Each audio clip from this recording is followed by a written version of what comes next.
Let's be honest. When you think of world-beating, terrifying fighter jets, you probably don't think of Sweden. You think of America, with its budgets the size of a small galaxy.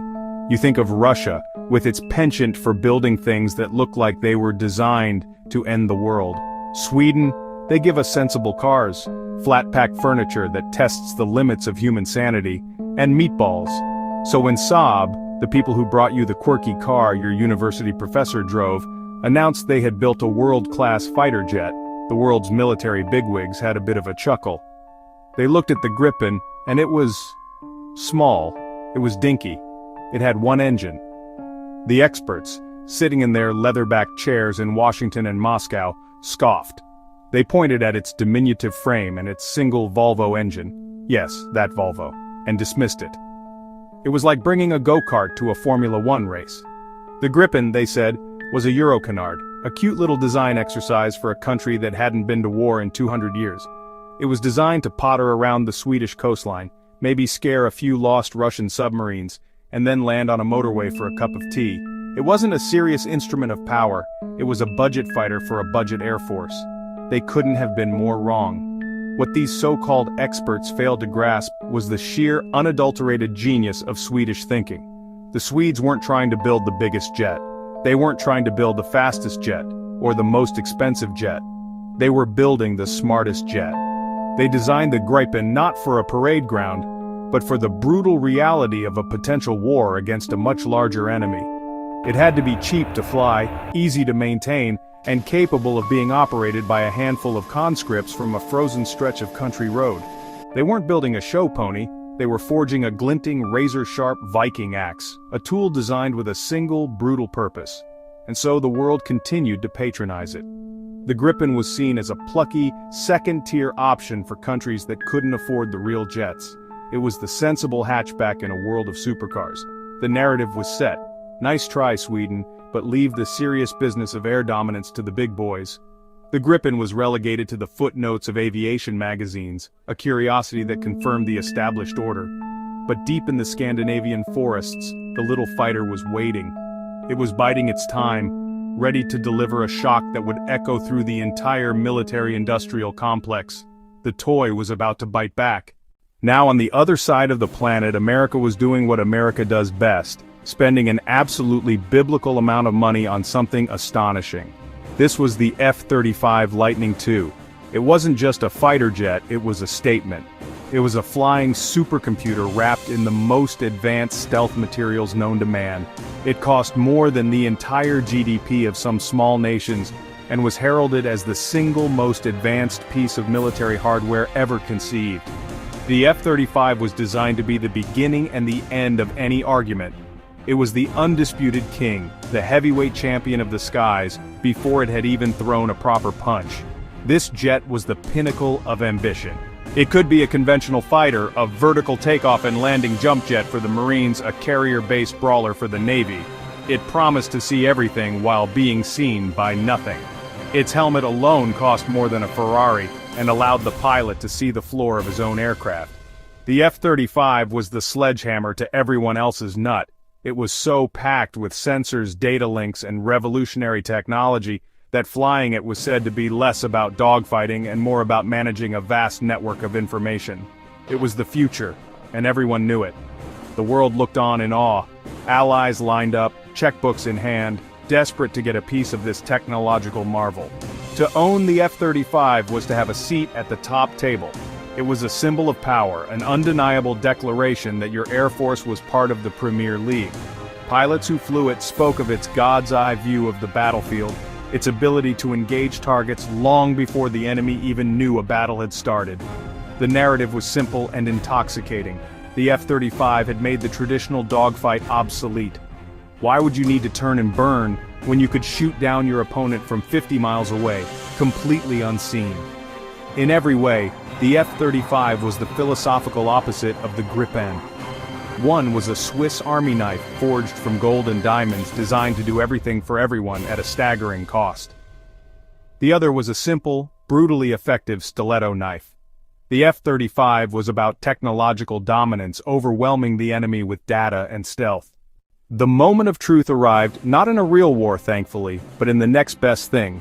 A high-stakes, multinational air combat exercise. These events are where pilots and their machines are pushed to the limit, a place where reputations are made and broken. During one such exercise, the now legendary Red Flag in the Nevada desert, the plucky Swedish Gripen found itself on the schedule to go up against the titans of the sky, including the F-35. To the American pilots, this was probably seen as a light sparring session, a chance to show the smaller nations what their billion-dollar baby could do. It was David versus Goliath, only Goliath was invisible and could throw rocks from the next county. Imagine the scene. The vast, empty expanse of the American desert. On one side, the F-35, the most expensive weapon system in history. On the other side, the Gripen, the little jet from the land of IKEA and ABBA, an aircraft that many in the room still considered to be in a lower league. The briefing rooms must have been an interesting mix of quiet Swedish confidence and American bravado. The fight was on. The rules of engagement in these mock battles are designed to simulate real combat as closely as possible. It's not just about speed and agility, it's about tactics, electronic warfare, and situational awareness. The F-35's entire doctrine was built around using its stealth and advanced sensors to achieve the first look and the first shot. The goal was to kill the Gripen before the Swedish pilot even knew the F-35 was there. For the Gripen, the challenge was immense. It had to survive that first invisible salvo and somehow find a way to turn the tables on an opponent it couldn't see. For the Swedes, this wasn't just another training sortie. This was a chance to prove that their entire design philosophy wasn't just a cost-saving measure, but a genuine strategic advantage. They knew their aircraft. They knew it was light on its feet like a prize boxer. They knew it had one of the most sophisticated electronic warfare suites in the world, specifically designed to counter the sort of threats the F-35 represented. They weren't flying in with a sense of dread. They were flying in with a plan, a very clever, very Swedish plan. The world was about to find out what happens when you underestimate the quiet one in the corner. When the mock battle began, the F-35 did exactly what it was designed to do. It used its stealth to remain hidden, a ghost in the machine. But the Gripen pilots weren't just flying blind, they had a secret weapon, a revolutionary data link system, and a highly advanced electronic warfare suite. They avoided relying on radar, like trying to spot a black cat in a coal cellar, and chose a different tactic. They used the Gripen's EW not just for defense, but for offense. A digital smokescreen jamming the F-35's sensors while hunting for the faintest electronic whisper. Suddenly, the F-35's greatest strength became its weakness. Its constant data stream meant to give total awareness became a trail of breadcrumbs. The Swedish jet flew low and fast, using terrain for cover, and slipped inside the F-35's sensor bubble. The duel shifted from long-range missiles to close-quarters knife fighting. Exactly where the F-35 didn't want to be. The heavy American fighter was dragged into a boxer's ring, while the nimble Swede prepared to dance. It was a stunning reversal. In the chaos of the dogfight, Gripen's design shone. Delta canard layout let it pull razor-tight turns with brutal quickness. The F-35, carrying multi-role constraints and internal bays, wasn't as nimble.